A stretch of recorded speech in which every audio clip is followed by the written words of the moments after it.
Namaste. Good morning, everybody. I'm actually videotaping this from Casa San Carlos, which is a retreat center in Del Rey.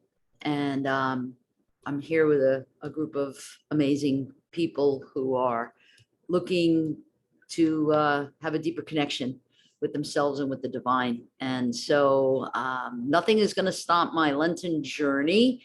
As you know, we're gonna continue on all the way up until I was actually kind of thinking maybe to continue on, but just switch it, not call it the Lenten journey anymore, end that series and begin the journey to our inner Mecca video. So I think I'm going to do that. And anybody who wants to join in, that's great. You know, really immerse ourselves in the names, of the divine, of the attributes and the characteristics of the one source of all that is. So, you know, we're getting closer and closer to Palm Sunday. Tomorrow's Palm Sunday in the Christian tradition. And next Friday we're entering into Passover. And it's the first night of Passover is actually Friday.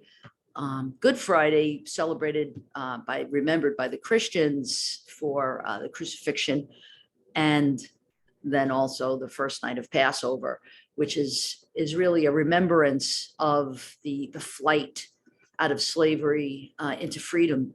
And so from a mystical perspective, we're in this time now of you know, going into this sort of tomb experience, if you will, or desert experience, if you will. In the Judeo-Christian tradition, we are like looking at what does that even mean to be in the desert, or to be in the Garden of Gethsemane, to be in that crisis of faith, dark night of the soul kind of experience.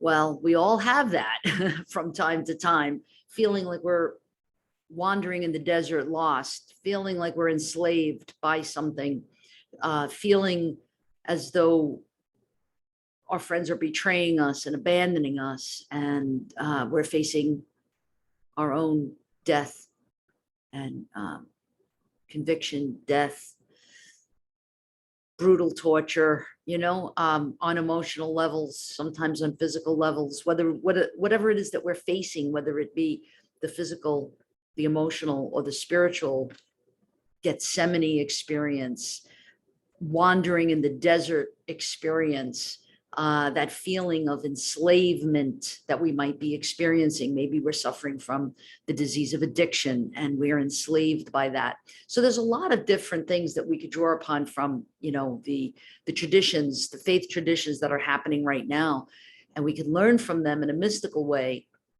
My takeaway is, you know, there's a lot of lessons, a lot of different lessons that have occurred as a result of these, you know, these two big moments in faith history, where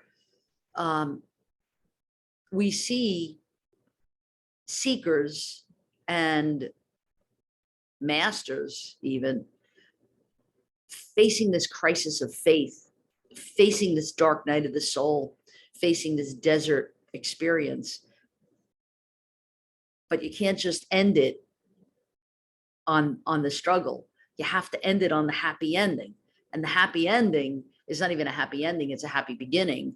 And it's a cycle. Like, it actually is what it is. Native American people believe in the, you know, the seasons of change and the cycle of change. And so we go through these peaks and valleys of Garden of Gethsemane moments, desert experiences, and then resurrection consciousness, emerging out of the desert into a promised land. And the promised land is really wherever we are. We're walking on holy ground. All of everything has been promised. What's promised? Nirvana is promised. Moksha is promised. Enlightenment is promised. Seeing with God vision, with spirit vision, that's what's promised. And the crucifixion of the ego has to happen. But we'll talk more about this as we get toward, you know, next week. Very, very special week, culminating Friday, Saturday, Sunday. So really cool stuff. We'll immerse ourselves in it. We pray for the strength today and the wisdom that we need to go about our day, to see with spirit vision, to recognize the crisis moments, to recognize the desert experiences, to recognize the Garden of Gethsemane moments, those moments of crucifixion, those moments of betrayal and abandonment, those moments of fear. We know, God, that all belongs, that valley as well as the peak, and the peak of resurrection consciousness, of promised land consciousness, of renewal, of freedom consciousness, mind, body, and spirit. And so we are so grateful. Al-Karim is today, actually Zul Jalali, Warikaram is the attribute of God today, which is the generous, the all-knowing, ever-present, divine generosity spirit, the giver of life, the Lord of majesty and generosity. That's today. Lakshmi's in the house. Yay. See you tomorrow.